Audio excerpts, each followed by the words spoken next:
Morning to all.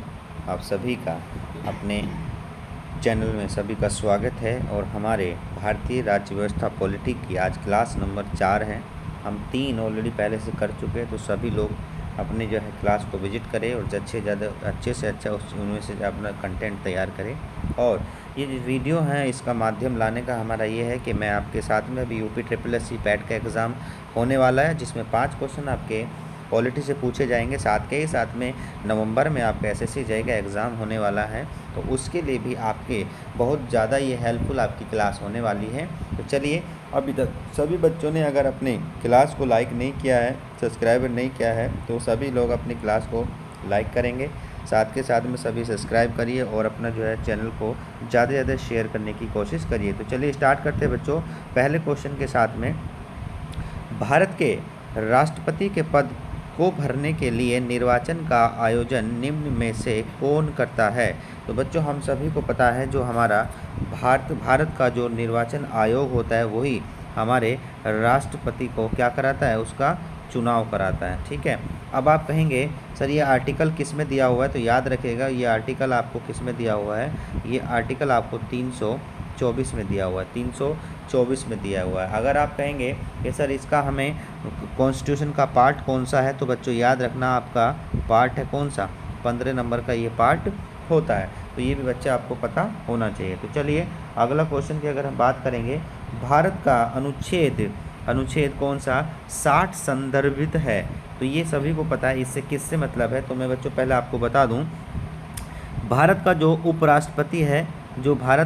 उपराष्ट्रपति है, ये आपका किस में है, तो आप ध्यान रखें ये आपका आर्टिकल कितना है, 60, आर्टिकल 63 में दिया हुआ है। साथ के साथ में अगर हम किसकी शपथ की बात करें, तो ये हमारा, इससे पहले अगर हम चुनाव की बात करें तो चुनाव हमारा आर्टिकल किस में दिया हुआ है, आर्टिकल हमारा ये जो है ये हमारा दिया हुआ है किस में, चुनाव 54 में चुनाव दिया हुआ है। महाभियोग की अगर हम बात करें तो हमारा महाभियोग किस में जाता है, तो आर्टिकल 61 के अंदर महाभियोग होता है। और अगर शपथ की हम बात करेंगे तो राष्ट्रपति की जो शपथ की बात है वो किस आर्टिकल में है, तो आर्टिकल हमारे 60 की है। तो इसलिए हमारा अप्रोप्रिएट जो आंसर बनेगा वो हमारा आंसर क्या हो गया, तो आप कहेंगे ये हमारा आंसर बना कितना, बी हो गया, जो अब क्या करेगा ये आपका आर्टिकल 7 के संदर्भित होता है। तो चलिए अगले क्वेश्चन की अगर हम बात करेंगे बच्चों, तो ये भी आपको पता होना चाहिए, राष्ट्रपति संसद के दोनों सदनों के लिए कुल कितने सदस्यों को क्या करते हैं, मनोनीत करते हैं। तो हम सभी को पता है क्या, जो राज्यसभा होती है, जो हमारी राज्यसभा होती है बच्चों, आप सभी मुझे फटाफट बताएंगे राज्यसभा में कितने होते हैं, 12 सदस्य होते हैं। और वहीं अगर हम बात करेंगे लोकसभा में कितने सदस्य होते हैं बच्चों, तो वो होते हैं हमारे 2, कितने होते हैं, 2 होते हैं। तो टोटल कितने हो गए, तो आप कहेंगे टोटल हमारे कितने हो गए, टोटल हमारे 14 हो जाते, कितने, 14 हो जाते। तो हमारा सही आंसर क्या हो गया, डी आंसर इज क्या हो गया, करेक्ट आंसर आपका होता है, बिल्कुल अप्रोप्रिएट आंसर आपका डी हो जाता है। अगला क्वेश्चन है, किसी दोषी व्यक्ति की सजा की क्षमा, निलंबन या परिहार की शक्ति निहित होती है, यानी किसके पास होती है। तो बच्चों ये किसके पास होती है, तो ये भी आपको पता है, ये हमारी किसके पास होती है, किसके, राष्ट्रपति के, जो किस आर्टिकल में है। तो बच्चों ये भी ध्यान रखना, ये आर्टिकल हमारा कौन सा होता है, 72 आर्टिकल में ये चीज़ें होती हैं। चलिए अगला क्वेश्चन की बात करेंगे, भारत के किस उपराष्ट्रपति ने लगातार दो बार कार्यकाल संपन्न किया।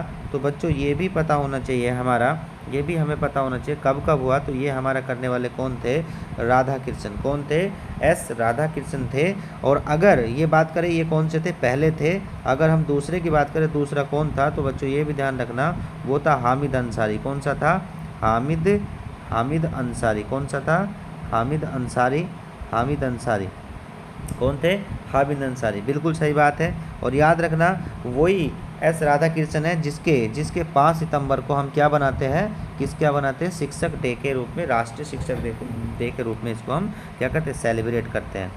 अगले क्वेश्चन की बात करेंगे, मंत्रिपरिषद की बैठक की अध्यक्षता कौन करता है। तो बच्चों ध्यान रखिएगा, मंत्रिपरिषद की हम बात करेंगे किस आर्टिकल में बात होती है, तो ये भी आपको पता होना चाहिए। आर्टिकल हमारा कितना होता है, 74 में होती है। 74 में क्या होता है, ये आपकी किसके, मंत्रिपरिषद की बात होती है। और इसका जो अध्यक्ष होता है वो हमारा कौन है, देश का प्रधानमंत्री होता है। तो सही आंसर हमारा कौन हो गया, प्रधानमंत्री होता है। याद रखना, अपनी राष्ट्रपति अपनी क्या करता है, अपनी सलाह के क्या करता है, अपने आप को सलाह के लिए उसको क्या मिलती रहे, क्या क्या हो रहा है, कैसे हो रहा है, तो वो मंत्रिपरिषद को क्या गठन होता है, जिसका जो अध्यक्ष होता है वो कौन होता है, भारत का प्रधानमंत्री होता है। बिल्कुल सही बात है। चलिए आगे, राज्यसभा के सदस्यों का सेवा काल कितना होता है। तो बच्चों मैं आपको 2-3-4 चीज़ में साथ के साथ बता रहा हूँ, याद रखना।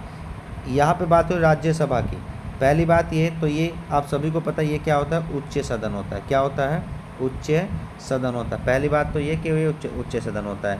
दूसरी बात, इसकी जो उम्र होती है, उम्र कितनी होती है, तो आप कहेंगे 30 साल होती है। आप कहेंगे इसमें जो सीटों की संख्या होती है अधिकतम, अगर मैं मैक्सिमम की बात करूं तो कितनी होती है, 252 होती है, लेकिन हम बात करेंगे वर्तमान में कितनी, 250 होती है। याद रखना। उसके बाद इसका जो कार्यकाल होता है वो कितना होता है, 6 वर्षों का होता है। कितने का होता है, 6 वर्षों का होता है।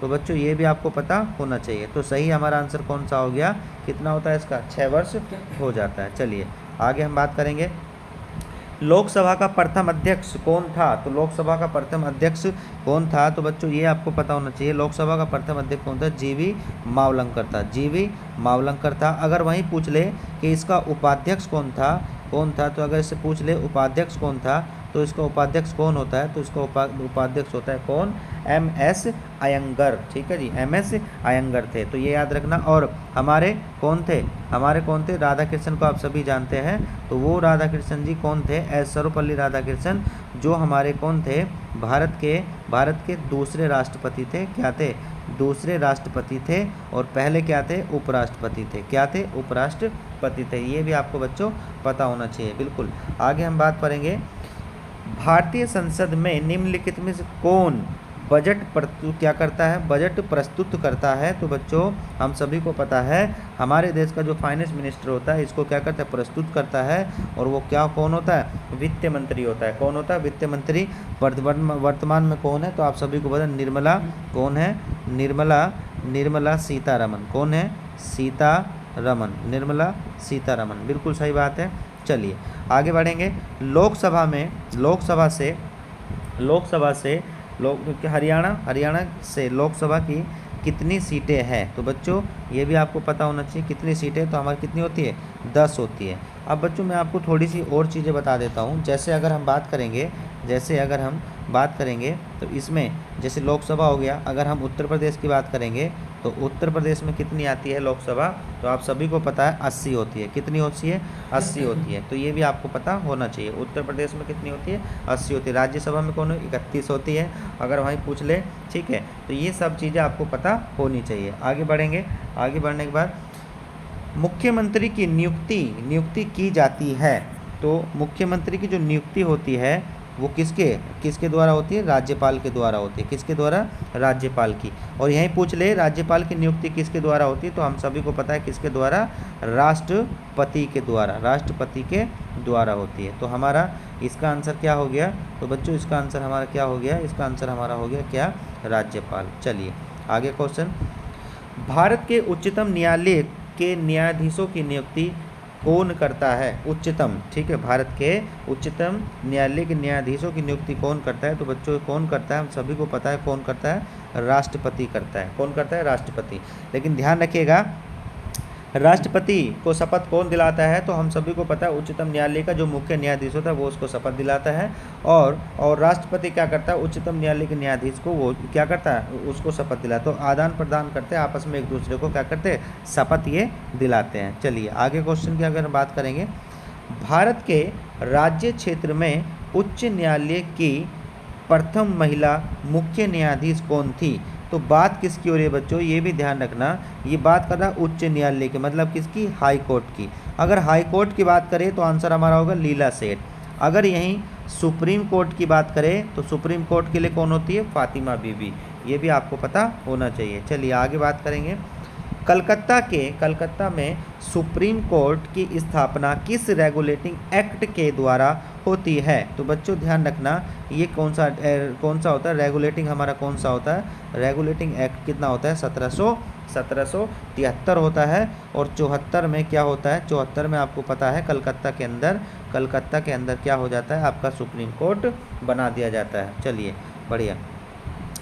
भारत में पहली बार उच्च न्यायालय कहाँ स्थापित किया गया था। तो हम सभी को पता है भारत में जो आपके कौन थे उच्च न्यायालय वो स्थापित किए गए कहाँ पर, बॉम्बे में, मद्रास में और कलकत्ता में। बॉम्बे में, मद्रास में और कहाँ पे, कलकत्ता में। मद्रास प्रेजेंट टाइम में क्या है, तो आप सभी को पता है चेन्नई, क्या है, चेन्नई। ठीक है जी, तो ये भी आपको पता होना चाहिए, बिल्कुल सही बात है। चलिए आगे बढ़ेंगे।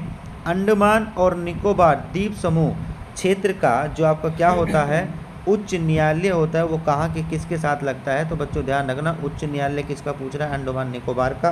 तो ये चला जाता है किसके, पश्चिम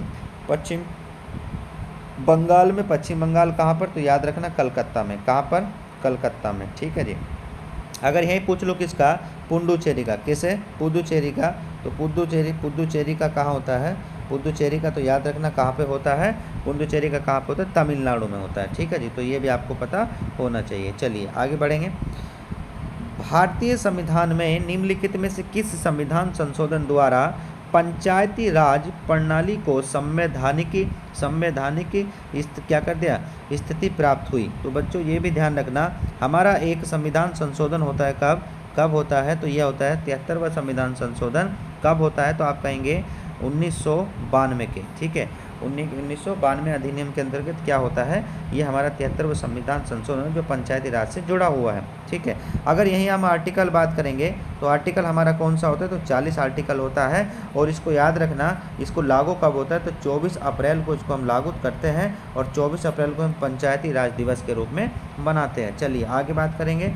पंचायती राज प्रणाली पहले किन 2 राज्यों में लागू हुई। तो बच्चों हम सभी को पता है कि कहाँ पे होती है, तो पहला हमारा कौन सा होता है, राजस्थान होता है। कब होता है, 2 अक्टूबर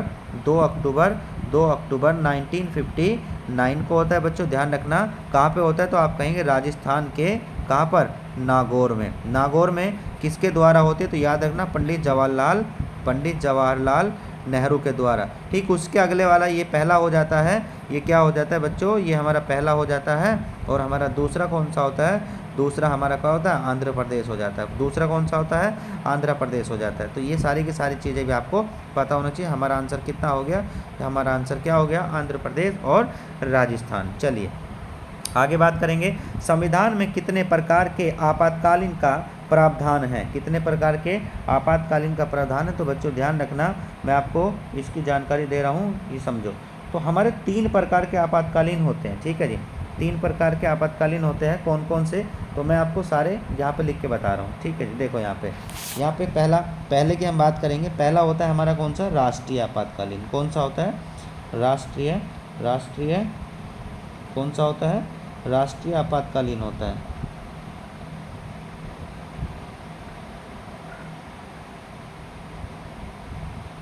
यहाँ पे देख लीजिए बच्चों। ठीक है, पहला कौन सा होता है, राष्ट्रीय आपातकालीन। ठीक है, पहला कौन सा होता है, राष्ट्रीय।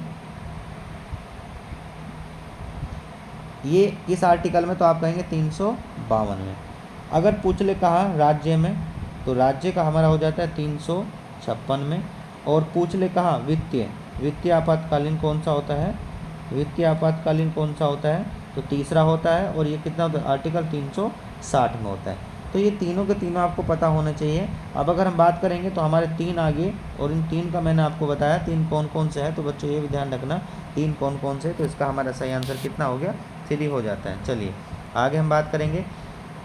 1975 के अंतर्गत अगर हम बात करेंगे, 1975 में आपातकाल लागू करने के समय भारत के राष्ट्रपति के पद पर कौन थे, तो आप सभी को पता उस टाइम थे फ़खरुद्दीन अली अहमद। कौन से थे, फ़खरुद्दीन अली अहमद। कौन थे, फ़खरुद्दीन अली अहमद। ठीक है जी, तो ये भी आपको पता होना चाहिए। अगर मोरारजी देसाई की बात करेंगे तो ये हमारे कब थे, 77 में थे। कब थे, 77 में थे। ये भी आपको पता होना चाहिए, बिल्कुल सही बात है। चलिए, आपातकालीन लगा कब कब था, तो बच्चों ये भी ध्यान रखना, एक हमारा लगा था कब 62 में, एक लगा 71 में, और तीसरा लगा हमारा कब कब 75 में, तो ये भी ध्यान रखिएगा बच्चों। चलिए अगली बात करेंगे, कब इसमें कहा गया है कि 1975 में किस अनुच्छेद के तहत भारत में आपातकाल की घोषणा की गई। ठीक है जी, कब किसकी बात हो रही है, तो ये भी ध्यान रखना कब घोषणा होती है, तो ये आपको पता होना चाहिए। हमारी बात होती है किसकी, तो ये होती है हमारी किसने, आर्टिकल 352 में। आर्टिकल 352 में अनुच्छेद 1 में क्या कहती है कि जो भारत है वो कैसा है, क्या है आपका राज्य, जो भारत है वो कैसा होता है, ये संघ होता है किसका, राज्यों का। ठीक है जी, तो ये पता 152 किससे बात होती है, ये हमारे राज्यपाल से बात होती है। तो ये सारे आर्टिकल आपको गिने चुने याद होने चाहिए बच्चों। आज मैं जितने क्वेश्चन आपके लेकर आया हूँ, ज़बरदस्त क्वेश्चन थे, बहुत ही बेहतरीन थे। हर बार एग्जाम में कहीं ना कहीं ये रिपीट होते हैं, मैं इसलिए लेकर आता हूँ कि और कोशिश करता हूँ कि आपके साथ में ऑप्शन जो और भी रहते हैं उनके बारे में हम बात करें। कोशिश करता हूँ ज़्यादा से ज़्यादा आपको नॉलेज डिलीवर करा रहा हूँ, ताकि आपको कहीं ना कहीं किसी भी एग्ज़ाम में फ़ायदा हो। तो ठीक है, फिर मिलेंगे अगली क्लास में, तब तक अपना ध्यान रखिए, तब तक के लिए bye bye, thank you, have a nice day, good night.